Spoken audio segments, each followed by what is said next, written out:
اعوذ باللہ من الشیطان الرجیم بسم اللہ الرحمن الرحیم۔ اب ایک اور بڑا مسئلہ آ رہا ہے، وَمِنَ النَّاسِ مَن يَقُولُ آمَنَّا بِاللَّهِ، لوگوں میں سے کچھ ایسے بھی ہیں جو کہتے ہیں ہم ایمان لے آئے اللہ پر، اور لاتے بھی ہیں خلوص کے ساتھ، اخلاص کے ساتھ، کوئی جھوٹ نہیں، کوئی فریب نہیں۔ ظاہر بات ہے کہ مکے میں کوئی فریب کے لیے کوئی ایمان لانے والا نہیں تھا، وہ تو حالات ایسے پیدا ہوئے مدینے میں آ کر کہ جہاں ایمان کا اعلان فریب کے تحت بھی ہونے لگا، لیکن یہ کہ مکے میں تو ظاہر بات ہے جو ایمان لایا اس کو مار پڑنی شروع ہو گئی، تو اس میں خامخواہ کہے کے لیے کوئی شخص جو ہے وہ جھوٹ موٹ کا ایمان کائے کو لائے گا۔ لیکن یہ ضرور ہوتا ہے کہ کچھ لوگ کم ہمت ہوتے ہیں، جیسا کہ میں بارہا آپ سے عرض کر چکا ہوں، کچھ لوگ باہمت ہوتے ہیں، کچھ کم ہمت ہوتے ہیں۔ باہمت وہ ہے کہ جو ایمان لائے اب ہر چے بعد آباد، حد جو ہو سو ہو، ماں کشتی درا بنداختے، جان جاتی ہے جائے کوئی بات نہیں، جو ہو سو ہو۔ کچھ لوگ ہوتے ہیں جن میں اتنی ہمت نہیں ہوتی، گھبرا اٹھتے ہیں۔ اب ان کو بتایا جا رہا ہے کہ دیکھو اگر تم نے استقامت کا ثبوت اب نہ دیا تو اس میں اس کا نتیجہ کیا نکلے گا، تمہارا کیا انجام ہوگا۔ اب وہ ذرا ہے کہ اس میں ان کے لیے پھر تحدید ہے۔ وَمِنَ النَّاسِ، لوگوں میں سے کچھ ایسے بھی ہیں جو کہتے ہیں مَن يَقُولُ آمَنَّا بِاللَّهِ، ہم اللہ پر ایمان لائے،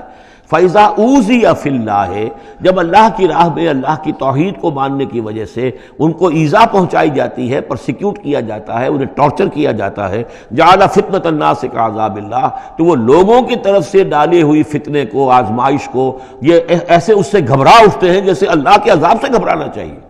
کم ہمتی ہے۔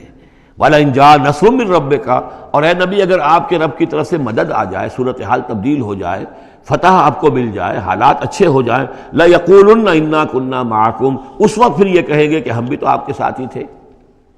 یہ کردار پہلے بھی آ چکا ہے، سورہ بقرہ میں آ چکا، سورہ حج میں آ چکا۔ وَمِنَ النَّاسِ مَن يَعْبُدُ اللَّهَ عَلَىٰ حَرْفٍ فَإِنْ أَصَابَهُ خَيْرٌ اطْمَأَنَّ بِهِ وَإِنْ أَصَابَتْهُ فِتْنَةٌ انقلب عَلَىٰ وَجْهِهِ خَسِرَ الدُّنْيَا وَالْآخِرَةَ۔ وہی کردار پھر یہاں پر آ گیا ہے۔ وہ کہا کہ ہم ایمان لے آئے، لیکن جب تکلیف آئی، کوئی مصیبت آئی تو ایسے گھبرا گئے جیسے کہ اللہ کے عذاب سے گھبرانا چاہیے، لیکن یہ کہ اس کے بعد اگر نصرت آ جائے تو یہ آپ موجود ہوں گے کہ ہم بھی ساتھی تھے آپ کے۔ اولیس اللہ بعالم بما فی صدور العالمین، تو کیا اللہ بخوبی واقف نہیں ہے اس سے کہ جو لوگوں کے جو تمام جہان والوں کے دلوں کے اندر ہے اور جو ان کے سینوں کے اندر مضمر ہے۔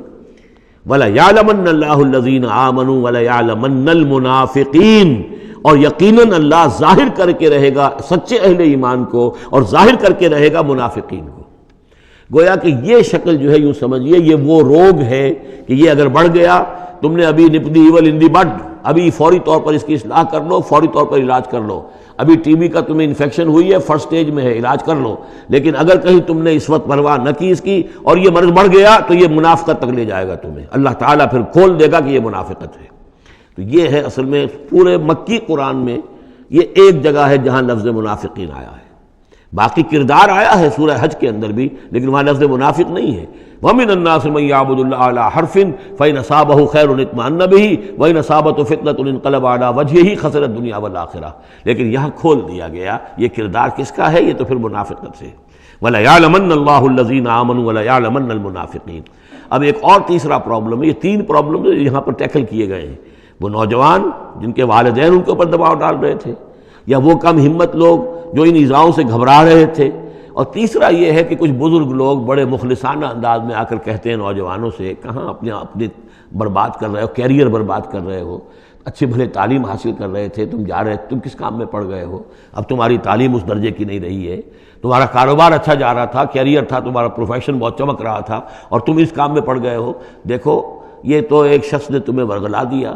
دیکھو ہمارے راستے پر چلو، راستہ صحیح یہی ہے، ہم آخر بوڑھے لوگ ہیں، ہمارا تجربہ ہے، ہم نے اپنے بال دھوپ میں سفید نہیں کیے ہیں، ہم تمہیں اپنے تجربے کی وجہ سے کہہ رہے ہیں کہ ہمارے راستے ہی پر چلتے رہو اور کوئی اس کے اندر نقصان نہیں ہوگا، کوئی اللہ کے ہاں پکڑ نہیں ہوگی، اور اچھا اگر اللہ کے ہاں پکڑ ہوئی تو تمہاری طرف سے ہم جواب دہ ہیں، تمہارے گناہوں کا بوجھ ہم اٹھا لیں گے۔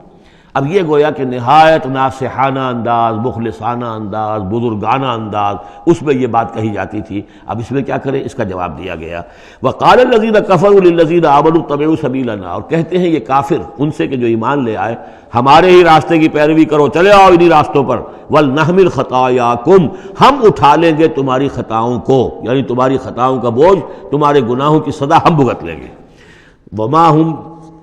وما ہم بحاملین من خطایاہم من شیء، اور نہیں ہیں وہ ان کی خطاؤں میں سے اٹھانے والے کچھ بھی، انہم لکاذبون، وہ جھوٹ بول رہے ہیں۔